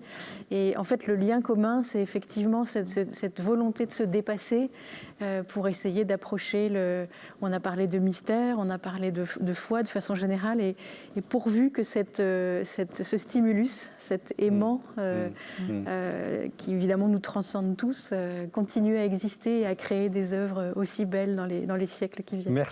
Merci à tous les quatre pour ce florilège. Alors, nous avons terminé par Terra Santa Museum, l'orfèvrerie du Saint-Sépulcre du XVIe au XVIIIe siècle, aux éditions donc aux Feuillantines, hein, avec tout ce projet. Merci à vous, Sophie Guéringas, Don Robert, moine et artiste chez Azan. Et merci à vous, Isabelle Chaves, Sous les toits des cathédrales, charpente et comble dans l'œil de 8 photographes aux éditions du Patrimoine également. Un très beau livre, une soirée exceptionnelle, c'est une soirée de Noël que je vous souhaite beau, un Noël de paix. Merci de votre fidélité à cette émission. Vous la retrouvez sur le site de KTO, évidemment. Nous retrouvons l'année prochaine avec le même enthousiasme autour du livre. Très bonne soirée, au revoir.